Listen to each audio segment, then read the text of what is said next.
Okay. In my almost 60 years of life, I've observed, and by no means I alone, a progressively intensifying trajectory within Western culture. Trajectory towards what might be called dematerialization, or perhaps better, a derealization of creation. A human enacted, almost reversing of God's act of creation. And ultimately, a technological inversion of God's incarnation. Here, of course, I am referring to, just see how this works. Sorry, I'll get used to this in a second. Okay. I'm referring to the growing preference of digitality over materia, of informational effigies over raw reality, of abstract data structures over concrete physical presences. In this first portion of my lecture, I'd like to provide you with some examples of what I mean by the derealization of the material world, and suggest that these very familiar examples are but some of the latest manifestations of the perennial Gnostic impulse that lies deep in the human psyche. This will provide the context for the second question, or second issue of my lecture, where I introduce to you an internationally and swiftly growing Neo-Gnostic movement, broadly referred to as Transhumanism.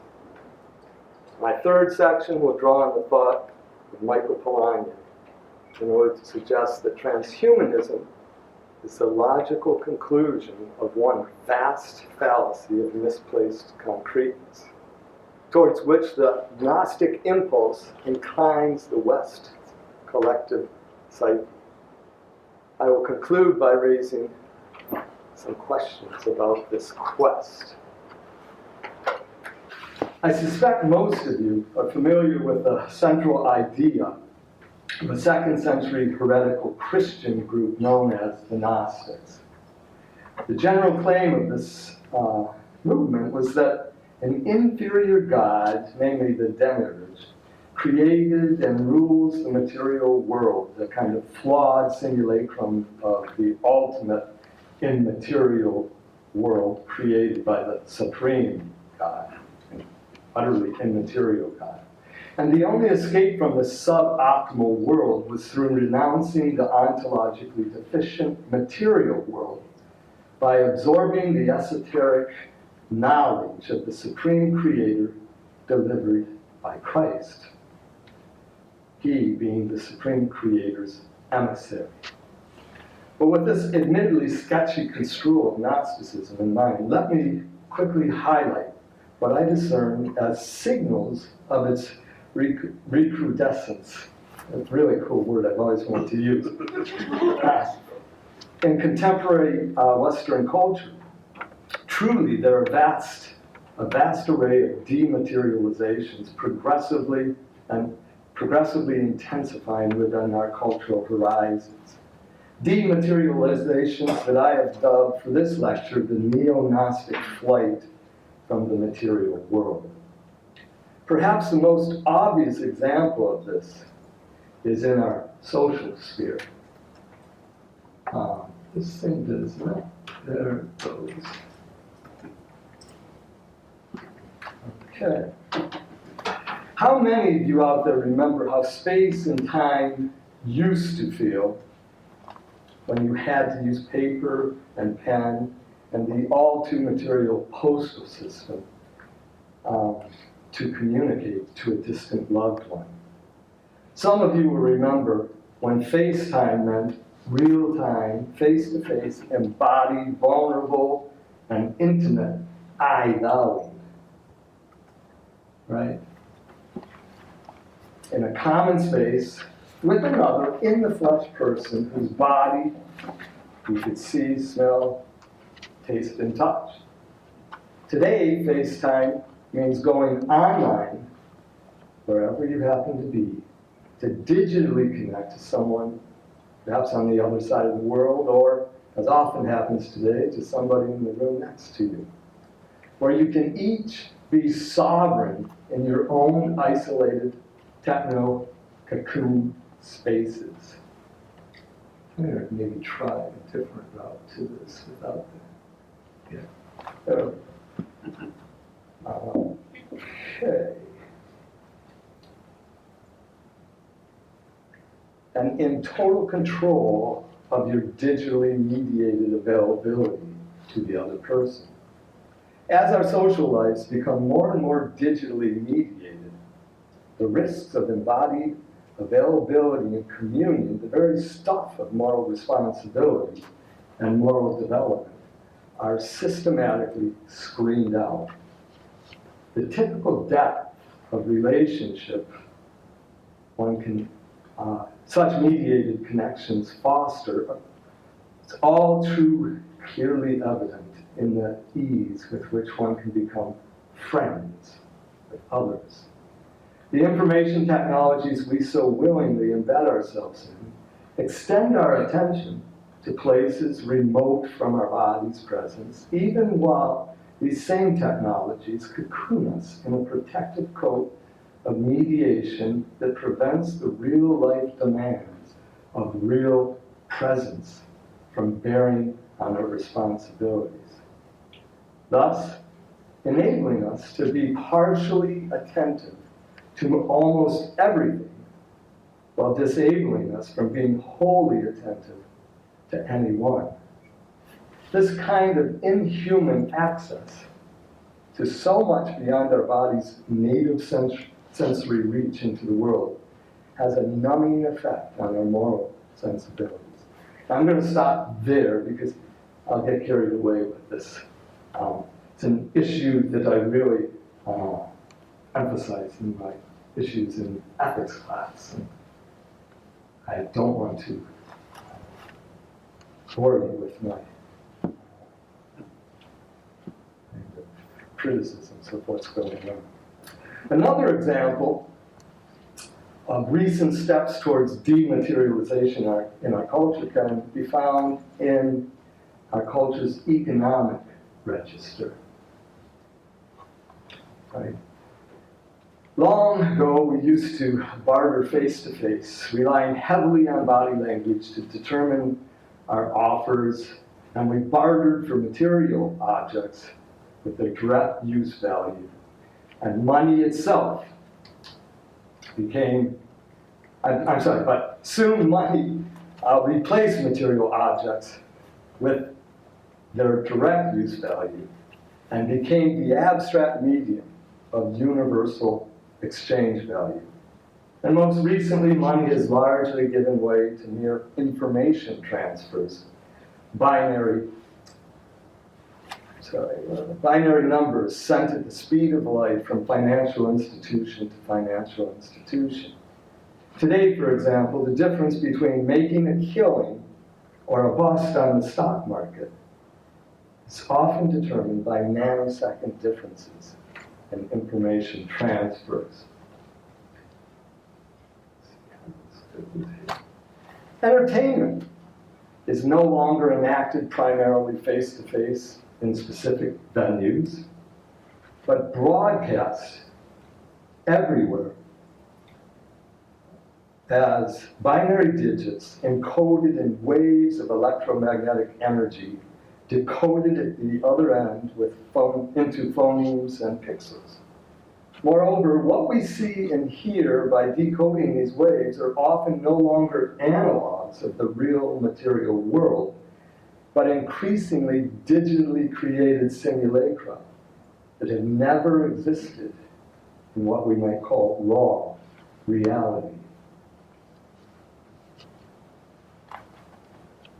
But pure virtualities created, as it were, out of nothing, which are nonetheless experienced as even realer than real things, hyper-realities, where all the roughage of reality has been scraped clean. Much of modern warfare Two, it's no longer conducted through person-to-person engagements on foreign territories where real blood is spilt in real presence. Now, training, reconnaissance, and warfare strikes are conducted via virtual effigies that allow some of the most important aspects of warfare to take place on home turf in the safety of office cubicles. Examples of this trajectory away from real material presence to informationally derealized virtual presence could be multiplied almost endlessly. But I want to offer only one more example of the derealization of the material world, which I suspect is the prime mover behind the dematerializations I just mentioned. Ironically enough, modern science, as in our so-called information age, is also becoming increasingly allergic to matter. We can easily discern the allergy's intensification over the past 5-6 centuries by simply taking note of the conceptions of matter put forward from early modern physics to today's physics. We have Descartes. Descartes sought to reduce matter to mere extension in order to make the world amenable to the abstractions of geometry. Then came Newton. Newton's immaterialization of gravity with its action at a distance. And I'm jumping all over, but you'll get the idea here. Then Maxwell helped replace hard, massy atoms with fields and waves, and more recently, Einstein's mass-energy equivalence. Quantum physics, collapsing of wave functions. High-energy cosmology's dark matter energy. And most recently, the total informationalization of matter arrives with the computational paradigm for cosmology, which understands the universe itself as one vast information processor. People like Seth Lloyd, Wheeler, Davies, Devlin, Wolfram, and others are willing to concede that information is poised to replace matter as the primary stuff of the world. The Christian mathematician and philosopher Bill Dembski has recently published a book where he contends that matter is no more than a useful fiction, arguing that reality at its deepest level is really information all the way down.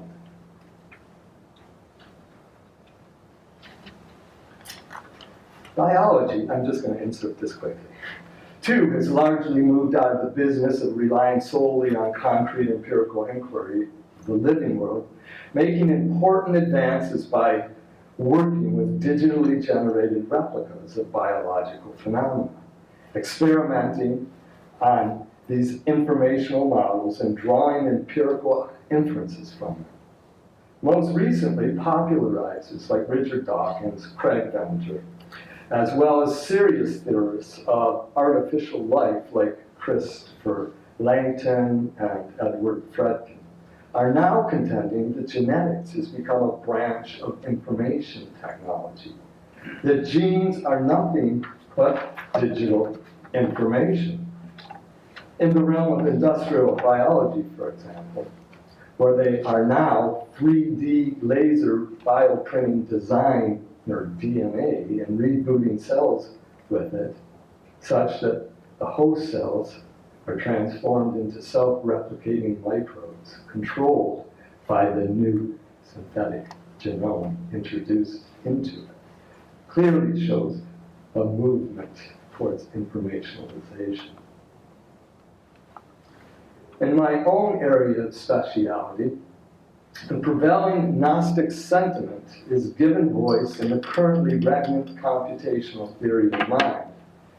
that has made popular claims like, let me have a sip. Claims like cognition, consciousness are species of the same genus, referring to computation. Volition, what's that? And another popular one that you've probably heard is, mind is software. The philosopher Hans Morlach argues that pattern identity defines the essence of a person, claiming that his own consciousness and personal identity are found in the computational patterns in his central nervous system, not connected at all to its material substrate. If the process is preserved, he says, I am preserved. The rest is just jelly. AI guru in Japan, where he's giving a lecture in 1996, Marv Minsky, made this bold claim. A person is not a head and arms and legs. All that bodily stuff's trivial. A person is really a very powerful microprocessor. Philosopher Nick Bostrom at Oxford goes so far as to claim that we are probably unwitting computer simulations, avatars as it were, programmed by a being who exists outside our simulated space and time, or space-time. Well, having just briefly surveyed some of the key examples of the movement toward abstractions, I don't want to say that this Gnostic trajectory is in itself wrong or inherently evil. So I have a few preemptive remarks to make here. I am more than ready to recognize the advances in knowledge that would otherwise be impossible without this form of idealization of phenomena. I do, however, think it is important to be aware of the limitations of this trajectory, which means recognizing not only what it has done for us, but also what it has undone, as well as what it is doing to us. All I can say here is that this trajectory has indeed helped advance our intellectual grasp of impersonal objects and processes, but has vastly impoverished our capacities to encounter personal realities. Quite generally, formatting phenomena as information becomes problematic when it no longer is seen as a useful, socially constructed heuristic device, but instead becomes a colonizing ideology that ontologizes and privileges information over everything else, as Hale says. Speaking of impoverished capacities to encounter personal realities and of colonizing ideologies, we've arrived at a good place to introduce transhumanism itself.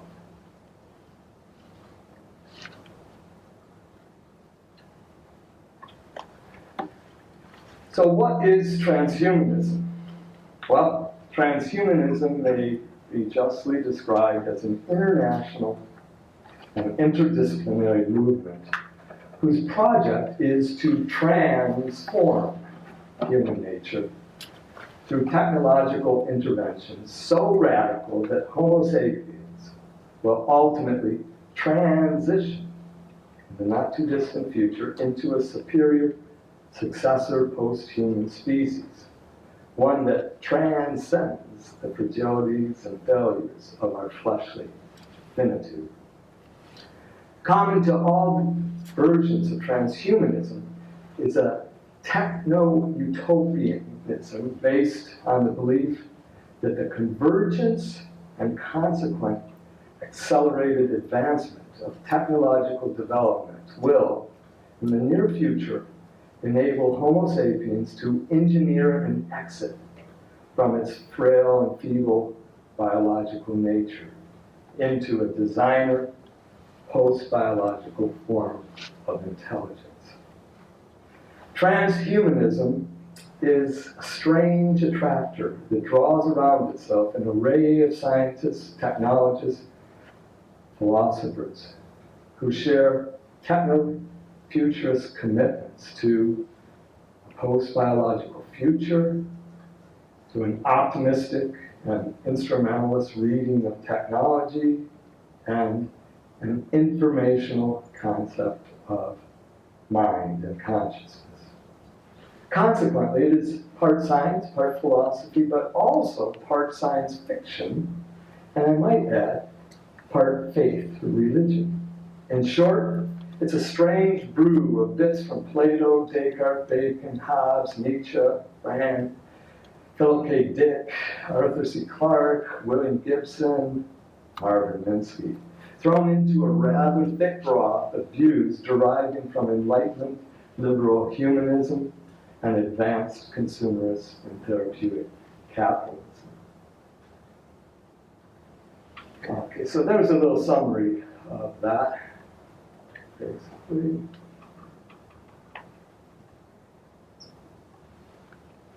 International techno-utopian movement of scientists, technologists, philosophers, futurologists, sci-fi fanatics, etc., seeking to relinquish their biological limitations through technological intervention so as to become post-human, become post-biological software selves.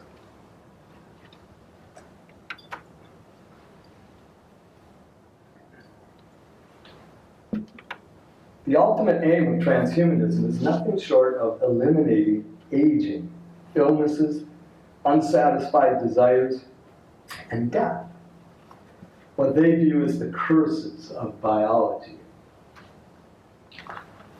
Transhumanists are acutely aware that the cognitive, emotional, perceptual, and social capacities of humans are strictly limited by their biological underpinnings. However, they believe our technological ingenuity has brought us to the place where we can now begin to dissolve the evolutionary chain linking us to the ancient and ad hoc meanderings of the blind watchmaker that have shackled us to these biological legacies of chance and necessity. Through our technological prowess, we have matured out of our evolutionary adolescence and are now poised, finally, to take control of our own evolution.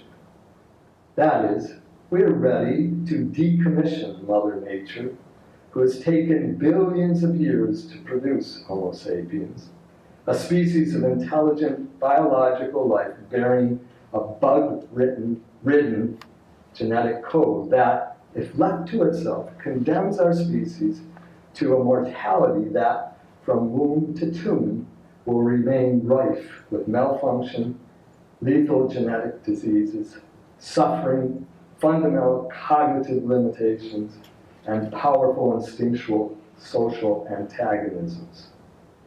While carrying forward traditional religious promises of ultimate purity, perfection, liberation, and immortality. Transhumanists intend to engineer these promises into reality in the near future, but on their own terms. The traditional means of improving human nature, things like learning to live well with and within our given limitations and defects, and where possible, overcoming them through relatively modest medical interventions, education, and other social ethical refinements. Transhumanists view these as insufficient to bring humans enough control over their lives to live truly happy and satisfying lives.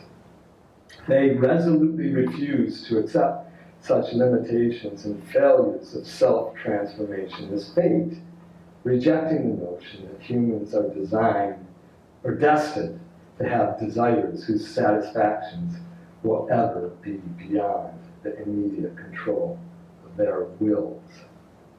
They argue that we possess today the techniques and technologies of psychopharmacology, genetic engineering, neurosurgery, and nano-engineered implantation devices to alter the flesh's exigencies and progressively to meld bites and bodies, convinced that by harnessing resources of transdisciplinarity and convergent technologies, humans can begin to reinvent their own nature, fashioning it to conduce more readily to their own ideals and conceptions of well-being.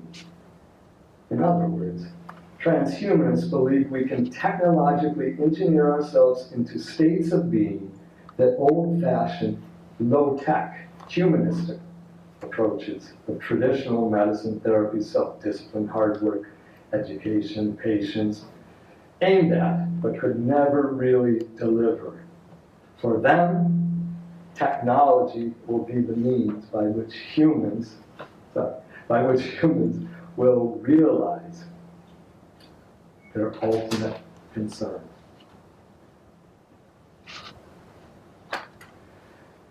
Despite the usual incredulity that accompanies most people's introduction to the tenets of this movement, a number of its most respected scientists and academicians, whose impressive pedigree has earned them immense funding from the U.S. Department of Defense and from the .com sector, shows them to be rather other than you might expect. The following is a mere sampling of just a few of these luminaries behind transhumanism. Nick Bostrom, I already mentioned, he's the director of Oxford's Institute for the Future of Humanity and the co-founder of the World Transhumanist Association. Marvin Minsky, already mentioned him, Toshiba, professor of media arts and science, professor of electrical engineering, computer science at MIT, author of many books, including the highly acclaimed Society of Mind. Hans Moravec, I already mentioned, founder of the Mobile Robot Laboratory at Carnegie Mellon University, the largest robotics lab in the United States, presently chief scientist at Seegrid Corporation, and author of a number of books dealing with transhumanist ideas. And then the John the Baptist of transhumanism, Ray Kurzweil, well-known inventor of numerous artificial intelligence technologies, member of the U.S. Patent Office's National Inventors Hall of Fame, someone Bill Gates says is the best person he knows at predicting the future of technology. Kurzweil authored a number of books as well. I won't even go on to list. Well, transhumanism interprets the civilized world's warming towards technologies of human enhancement as setting the stage for the drama of participatory evolution, which they seek to enact, a drama in which technology becomes evolution by other means. Their vision of the future is inspired by Gordon Moore's law. Did I have that up there? Did I have that up there? Yeah. Oh, sorry. See, if I had a clicker, I wouldn't have to keep turning and get disoriented. Sorry about that. This is just not working. Their vision of the future is inspired by Moore's law and the geometric development of technologies of computation it describes. And they are particularly, transhumanists, encouraged by the relatively recent merging of bio and info technologies to create direct brain-computer interfaces. Because cyborgic coupling of mind and machine, computer, is a step in the right direction, for it will be instrumental in creating the next generation of stupendously advanced brain-computer interfaces that will enable the overcoming of the cognitive limitations of the human side of the interface. when it, in the not too distant future, the human side, shows itself as an impediment for the production of the next generation of intelligent artifacts. At that point, there will be a threshold crossing where our computers will have become more adept at designing intelligent artifacts themselves than we are.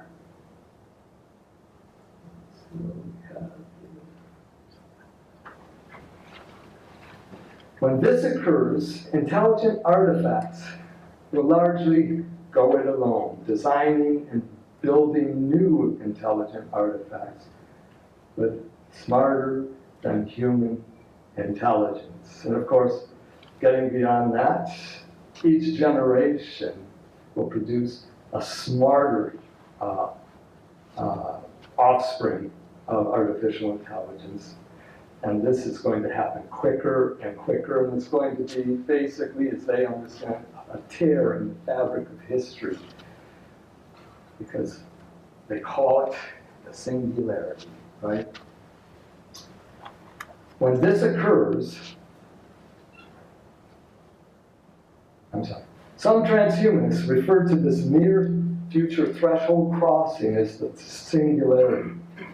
Once we create something smarter than ourselves, any problems beyond that are not ours to solve, says transhumanist Eliezer Yudkowsky. As you have already likely noticed, transhumanism often betrays a distinct contempt for the biological body, viewing it at best as a temporary and expendable prosthesis, something that is better to be delivered from than to inhabit.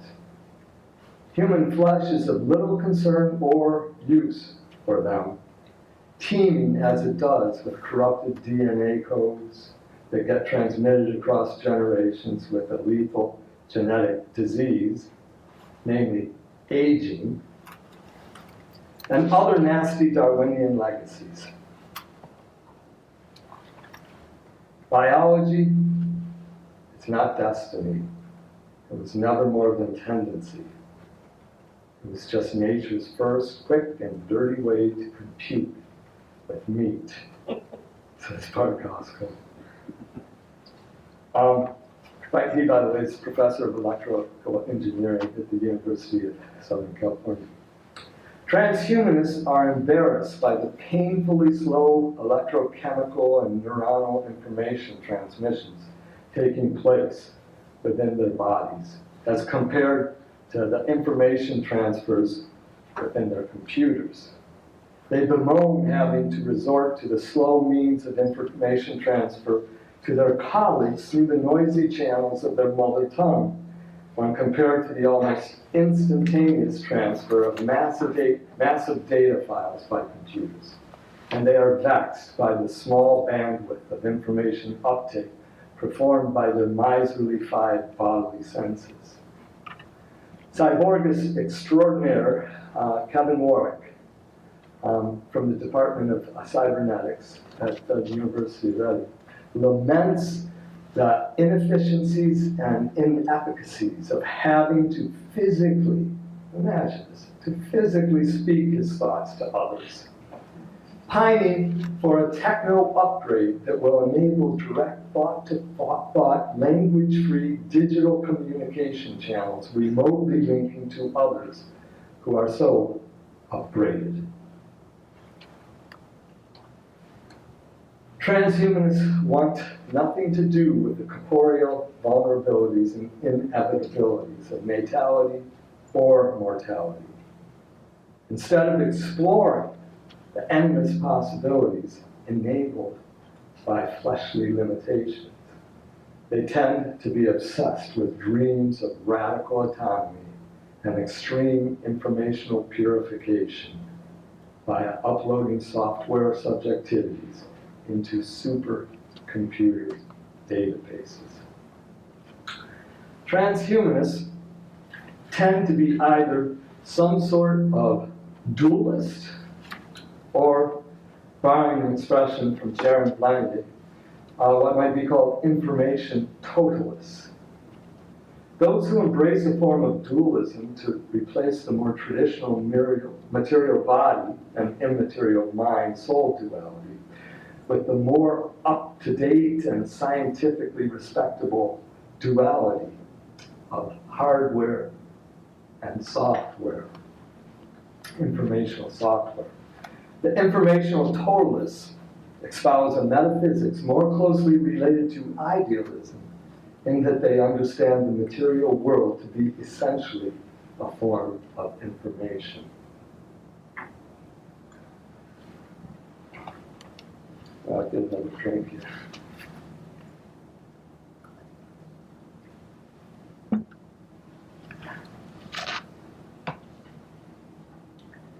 Despite its rather shocking features, I suspect we all can at least partially understand the transhumanist quest, and maybe even feel its allure.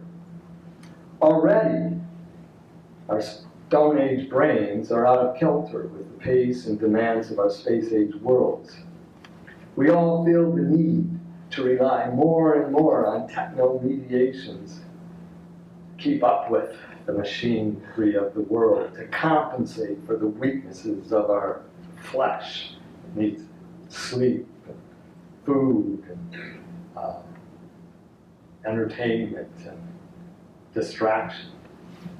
And if you just spend a few minutes watching the evening news, you too will be susceptible to believing that Homo sapiens is, at best, only in the early stages of development toward a higher form of life. After all, we are still killing each other, and in the most heinous ways. Our nations are still at war with each other. Our cities and our highest levels of government are still filled with crime. And all the while, our bodies are still aging mercilessly, racked with diseases, dark depressions, psychoses, and profound anxieties. It certainly does seem that Mother Nature has fallen down on the job and can't quite get back up. Surely something must be done. All our humanistic efforts that rely on the self-technologies of self-discipline, moral education, social engineering, religious indoctrination, aimed to produce a kinder and gentler human being have all but failed. Transhumanists believe it is morally imperative that we take over Mother Nature's remit and engineer our species out of this dead end. As David Pierce, co-founder of World Transhumanist Association with Boston, claims, only high-tech solutions can ever eradicate suffering from the living world. Compassion is not enough. Transhumanists believe high-tech investments in transforming human nature are our only hope of escaping extinction. We must technologically evolve, or we will dissolve with our mortal coils. Sorry, I got screwed up there again. Let me just see where this goes. Yeah, there we go. Okay. Since minds in protein-based bodies have a rather short self-life, most transhumanists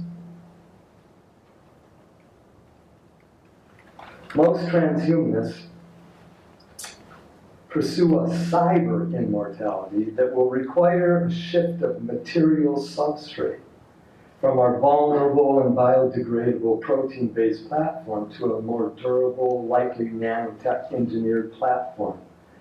Well, other transhumanists aim at total relinquishment of the flesh in order to become wholly informationalized and safely saved in a supercomputer's database.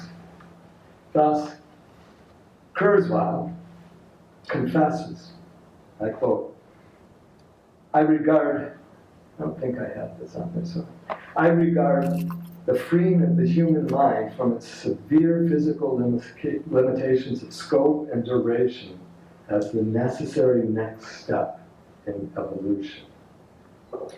The ultimate freedom from our species' limitations is predicated on the rather fantastic project of scanning the human brain and thereby rendering it into thousands of trillions of bytes. This process of uploading ourselves, according to Kurzweil, will, quote, capture a person's entire personality, memory, skills, and history, end quote. Creating such digital doubles of ourselves, software selves, will allow us to make backup copies of ourselves and to upload them into completely realistic virtual environments, ensuring thereby that we will gain power over our own fates. Our mortality will be in our own hands, end quote.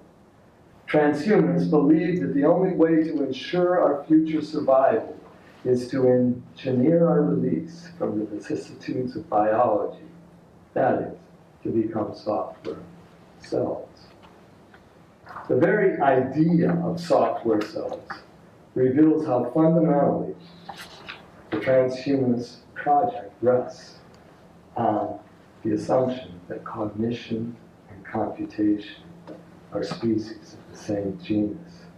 The assumption behind the popular claim, mind is to body as software is to hardware. Of course, this outlook comes from the cognitive sciences, where it is somewhat of an orthodoxy.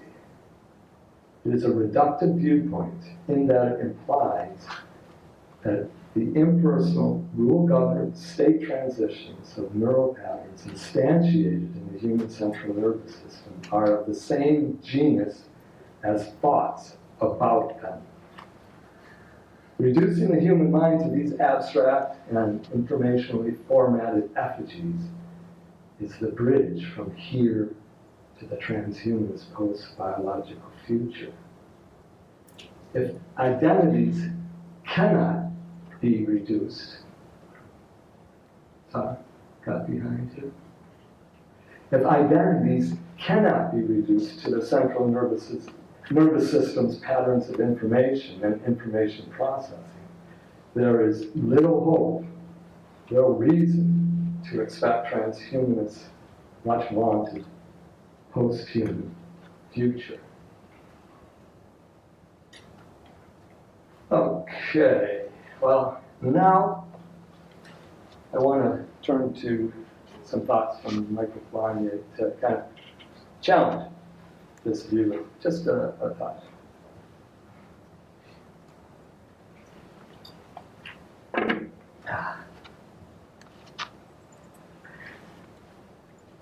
Polanyi contends that one's body occupies an absolutely and irreducibly unique place in one's world. It plays an utterly essential and ineliminable role in the rise and subsequent expansion of one's mental life. To better appreciate the absolute centrality of the body in Polanyi's account of the enabling conditions of a human mind, we need to take a closer look at one of his key notions, the notion of indwelling.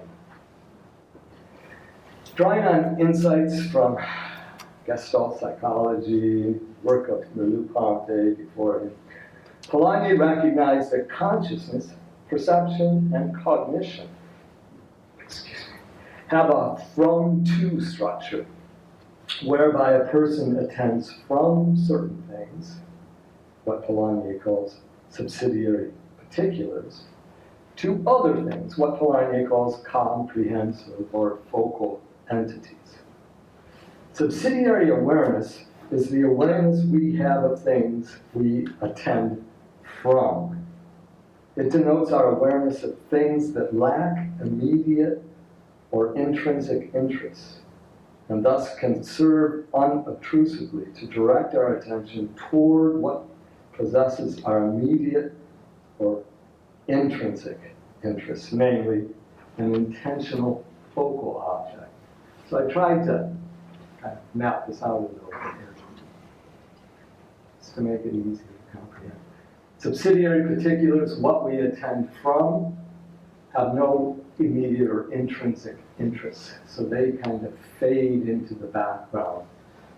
What we're attending to from those comprehensive or focal entities are what have the intrinsic interests that kind of solicits our intentionality. Subsidiary awareness is the awareness we have of, I'm sorry, I already read that. Awareness is subsidiary according to how it functions, that is, how it subserves attention to a focus. Polanyi's example of an individual using a hammer to pound in a nail clearly illustrates these awarenesses in action. The individual seeking to drive a nail with a hammer attends to both the hammer and the nail, but in different ways. She is aware of the hammer only in terms of the effect it is having on the nail's position. When she swings down the hammer, she does not feel that the hammer's handle is striking the palm of her hand, but that the hammer's head is striking the nail. She, as it were, senses the world through the hammer. As she relies on the hammer to drive the nail, she is subsidiarily aware of the feelings in her palm and fingers holding the hammer, as those feelings tacitly bear on and merge into her focal object, her focal goal, sinking the nail. Focal and subsidiary awareness are thus defined in terms of each other. They are polar contraries, like the north and south poles of a magnet. Even as one cannot have a magnet with only a south pole or only a north pole, one cannot have an awareness that is only subsidiary or, and this is important, only focal. To eliminate either is to eliminate both. All conscious human awareness has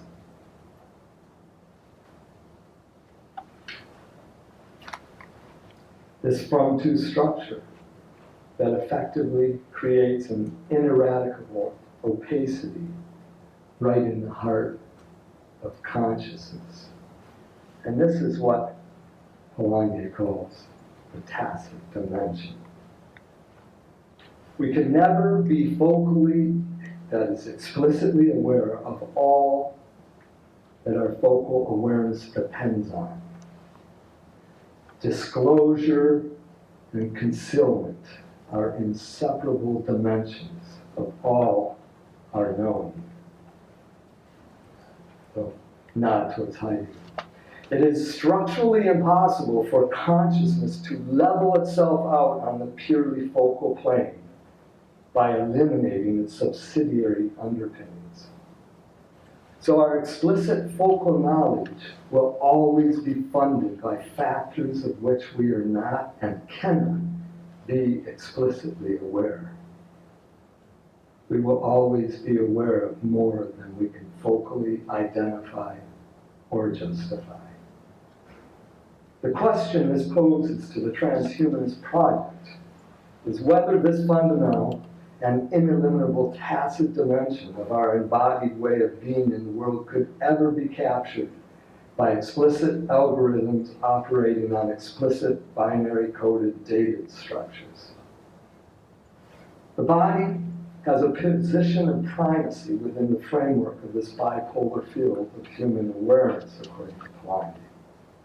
The special character of our body lies in the fact that we know it almost exclusively by attending from it to other things, by relying on our subsidiary awareness of it for attending to something else. One's body is not just another object among other objects. Rather, our body is the aboriginal subsidiary base from which we always attend. Everything we encounter, including portions of our own body, we gain access to from our body. We live our bodies as the focally recessive but always already there source of native subsidiary awareness that tacitly funds all our focal concerns. Our awareness of the body, we go about our daily tasks, Polanyi says, I quote, it's a paradigmatic example of subsidiary awareness. That is, by focally ignoring our body, even while decisively depending on it, we are opened to the familiar world of focal otherness in which we live and breathe and do our sciences and write our programs. Our bodies naturally disappear experientially, even as they transparently support and direct our intentions worldward, because our body is the transitive, self-effacing ground of our being in the world. Our consciousness is primarily outwardly directed. Were our bodies to focally magnetize our attention, we would close ourselves off from the world, for our bodies would no longer serve subsidiarily as the self-effacing enabler of attention to otherness.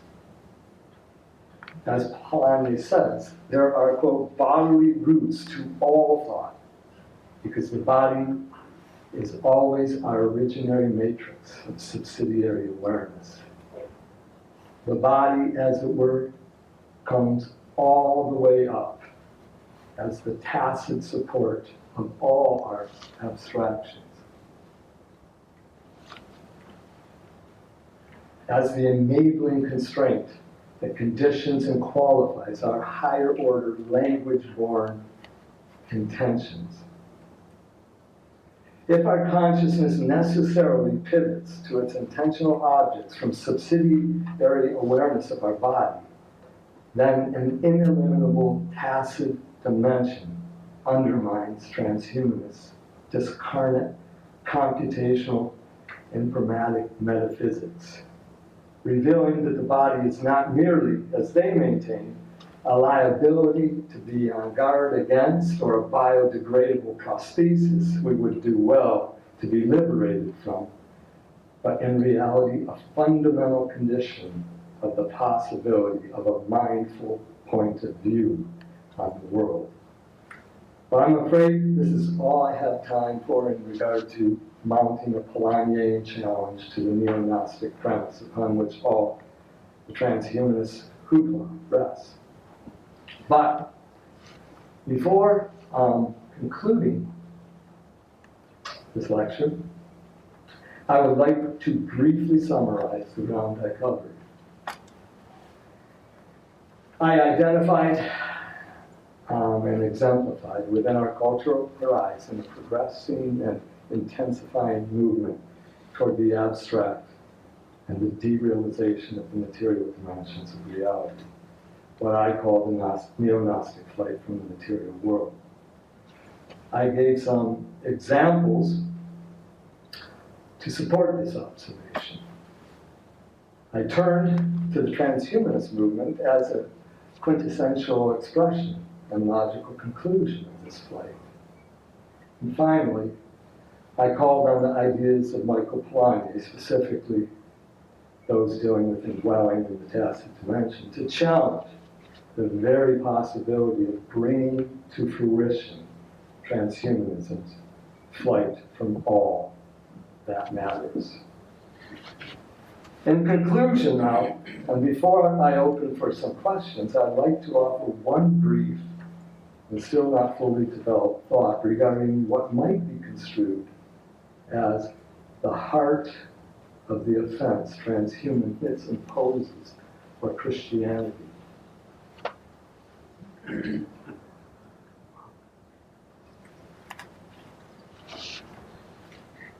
True to the Greek roots of transhumanism's Neo-Gnostic worldview, it identifies ultimate reality with the non-material, universal, multiply instantiable, abstract essences, namely in formation patterns, while disgracing matter as mere jelly.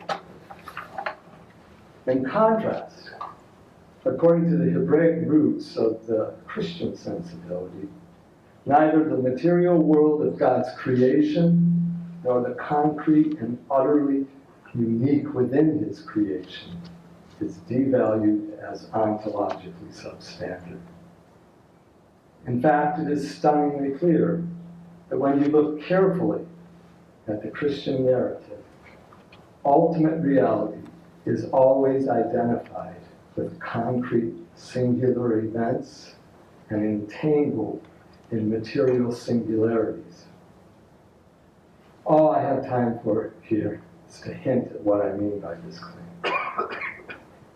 Creation, historical revelation, virgin birth, incarnation, death, resurrection, glorification, ascension, the Eucharist, sanctification, all signify the material world as the venue of God's grace.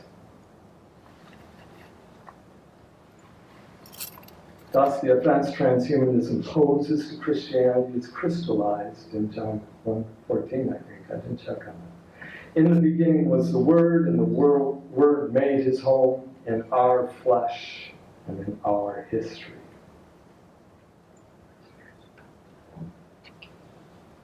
Now note how this contrasts starkly with the gospel of transhumanism. In the beginning was the flesh, and the flesh was progressively banished by us to become information. So we could eventually make our home in the cyberspace that our own AIs design. That's it. So.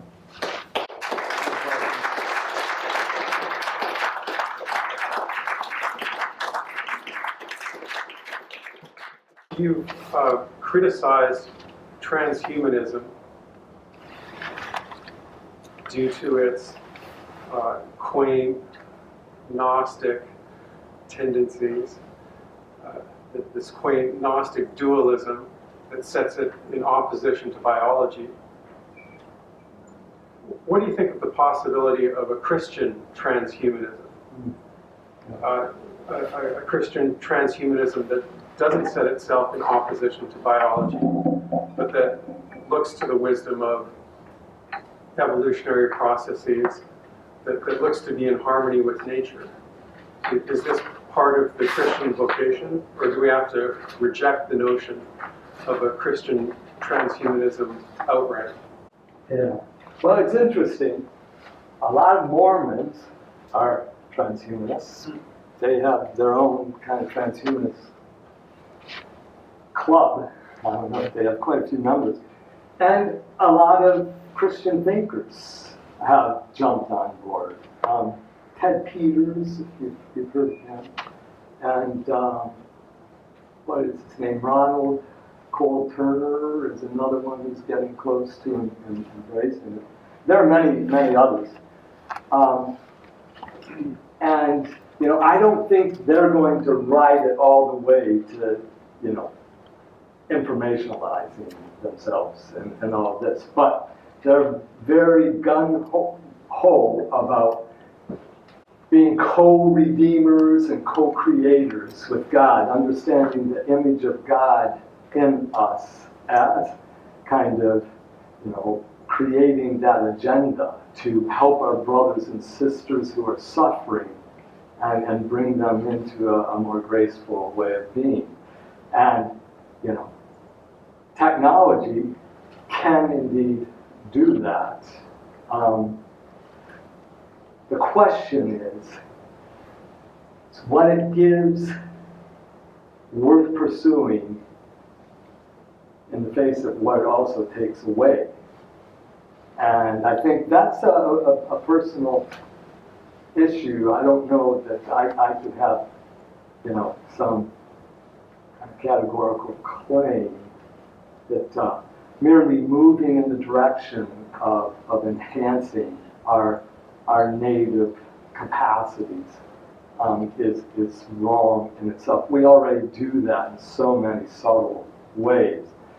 It becomes almost impossible to draw a line and say, once you move from cutting your hair, and brushing your teeth, to this, it becomes evil, or you lose more than you gain.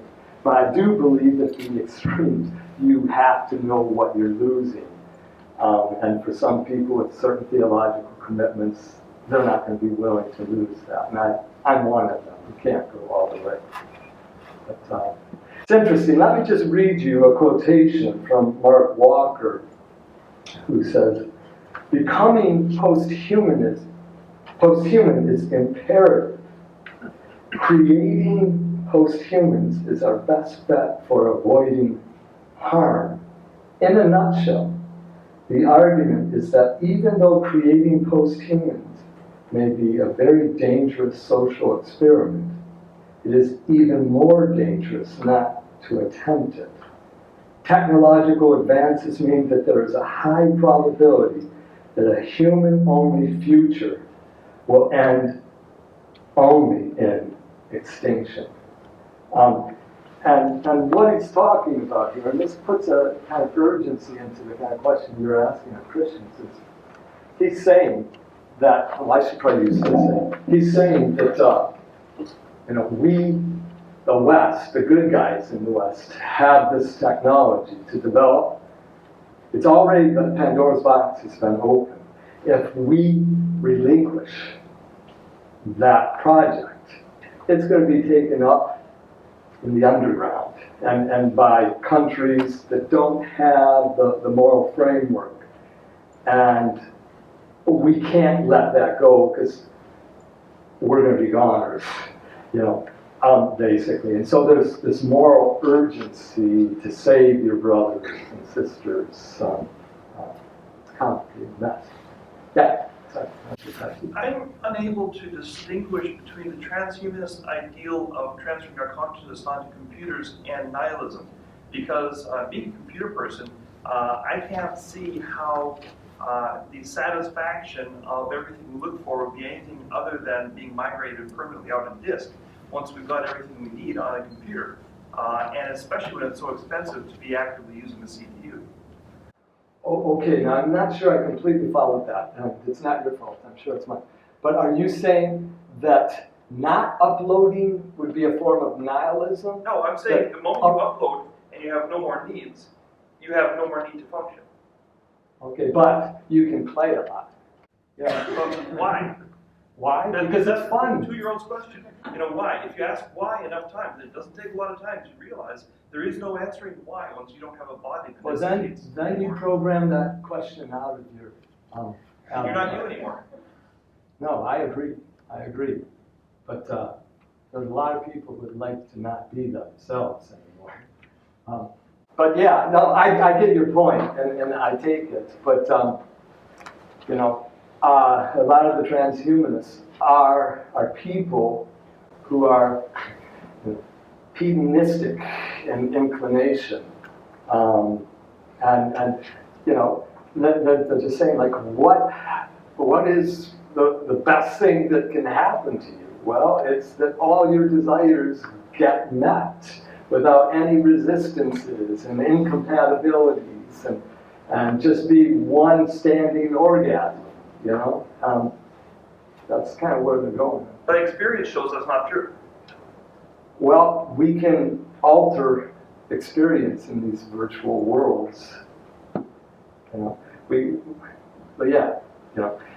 can't maintain an orgasm forever, but within the parameters, you could program that. That's the kind of thinking. But I agree with you. I think they're. A question on the idea of the asymmetry of progression. What do they have a built-in idea that, okay, you have these, let's just say these nations or groups of people that are more advanced, they cross the singularity, are they going to be justified to commit genocide, as we would term it? Mm-hmm.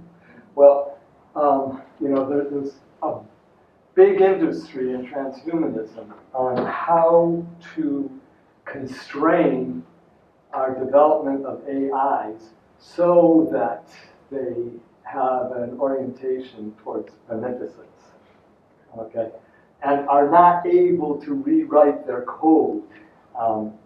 And so, I mean, there are literally hundreds of journal articles exploring how to pull something off without, some kind of back door that it's going to be able to get into and alter, Asimov's 3 laws of robots or whatever that was.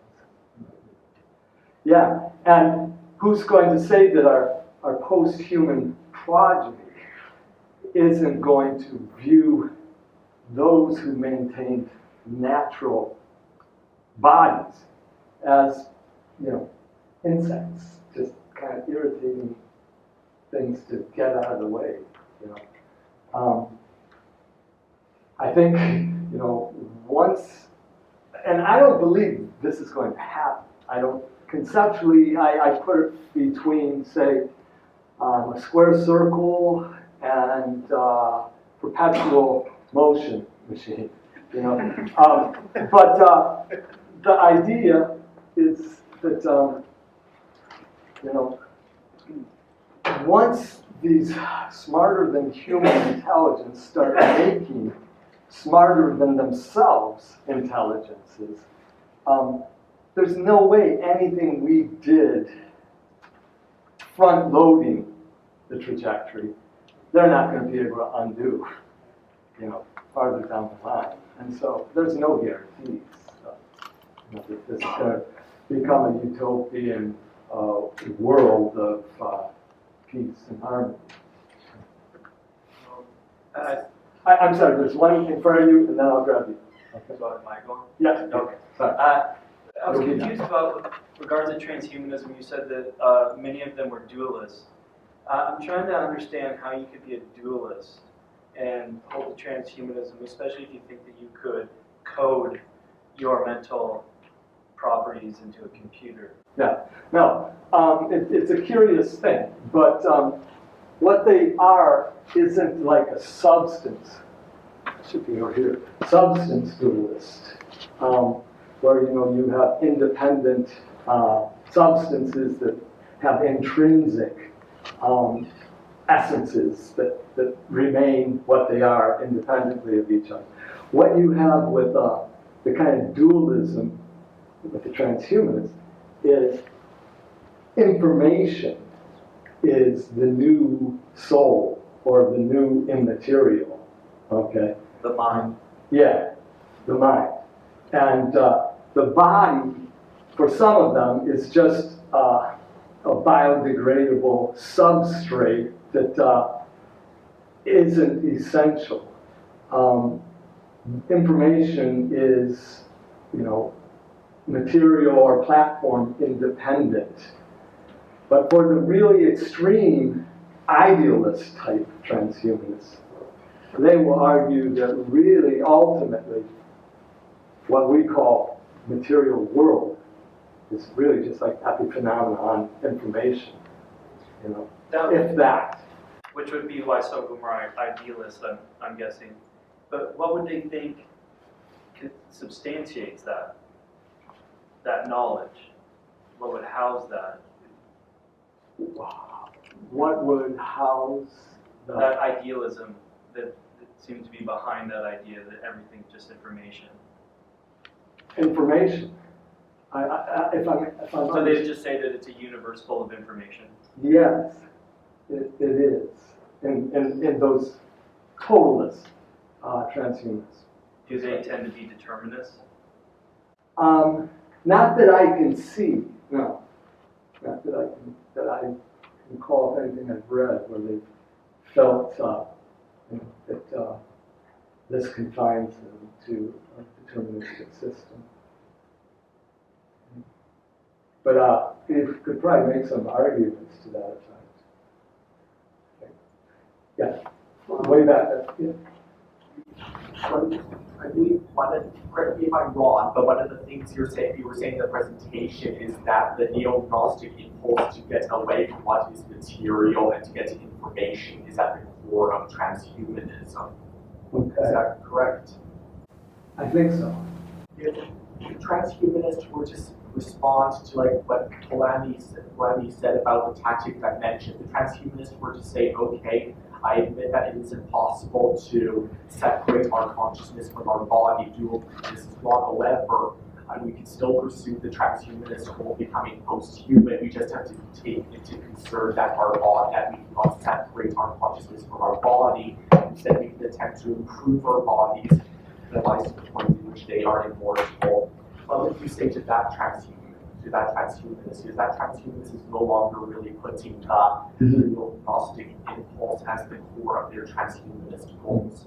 Yeah, that's a really good question. And there are some people in the broadly construed camp of transhumanism that are there. What we're going to do is we're going to go hybrid and augment, enhance, amplify, and edit the body, edit out what we don't want, augment what we want, but remain embodied in flesh, and they are not primarily the people I'm criticizing. And I think that would be kind of connecting a bit to Chris's question, where the Christians, broadly construed, that embrace transhumanism, that I think is more how they're thinking. Is it possible if I have the second part of the question? It's fine by me, yeah. Because when I look at transhumanism, what I see is the end goal almost seems to be like just ultimate power over nature, because the desire to transform matter into information, it almost seems to be that information you can almost create your own world. It almost seems to also to largely explain why we're moving from matter to process, because with process you can control the process. If you know how to manipulate it, you can almost create your own. You can almost create your own universe. You can have that ultimate power. But I almost see transhuman the ultimate goal as almost basically becoming God in your own world. Yeah. No, I think that is very much a part of where it's going. It's, in a sense, disabling all the conditions for gratitude and thankfulness, because you are remaking everything according to your own designs. And there's no otherness, no given that you are responsible to, responsible through, and become responsible for. It's a kind of self-deification in many ways. Yeah. Okay, I've lost track of who's first. I think he has hand up, and then I saw Jens, and then we can go back there. I don't know what's up. Yeah, we probably should end at that point, but with those three. With those three. Okay. Let me just Yeah. let me just go first, because I just want to confirm or affirm, because theologically, back to Chris's question, I think you have two things. You have a body in the resurrection, and you have the creator distinction. And those two things you cannot lose. I think those things need to resist. And if you think of the body of the resurrection, that still has wounds. The mystery of the Trinity is that you have a body in the center of the Trinitarian communion, the glorified body, which somehow has continuity to the Jesus that shuffled along Palestine. So that is a paradigm I think you can't just skip over, however you're going to construe a transhumanist Christian paradigm. I think. No, good. I like that. Body in the center of the Trinity. Yeah, we'll go there and then there, and we're done. Well, one of my greatest concerns about the transhumanism that envisions us moving off of our physical bodies is is I think it is actually in some cases a covert motivation similar to eugenics to clean the world up of all the undesirable people by telling them we can put your brain on a computer, you don't have to worry about it. And that way we can kind of just, do a little genocide. It's okay because you're on the computer now. Yeah. Yeah. Transhumanism has been criticized from that point of view. It's an administrator's dream. What was that? It's an administrator's dream. Yeah, but then it is just a kind of advanced technological form of eugenics in the end. Yeah. One of the challenges I have with transhumanism is to define when it actually begins. Yeah. For example, I notice you're wearing glasses and you have a watch. Is that transhumanism? Is getting laser eye surgery, is that transhumanism? Like, at what stage are we already embracing transhumanism? Yeah, I think we are, in many ways, kind of walking with that trajectory. But the question is, are we happy to just carry on when there becomes less and less of us and more artificiality, and just kind of like, who cares? This is fun. This is a lot less painful again. And I think most people will go that way. And this is why I said the transhumanists, look at our embracement of technologies of enhancement today and smile, because they see it as skipping along the yellow brick road, But as Christians, where creation is something that's God's fault in the sense, like He brought it into being and He sustains it in being. Matter isn't something that has intrinsic metaphysical persistence conditions of its own. It's God's energy that's holding it in being. And so He must groove on it. There's something He likes about that. And the incarnation of that, for people who are in that kind of narrative, they're going to have some reasons to question how far they're going to go along with it. But I think overall, in a kind of post-Christian milieu, we're just on that slippery slope. Yeah. Well, let's thank Dr. Doede once again.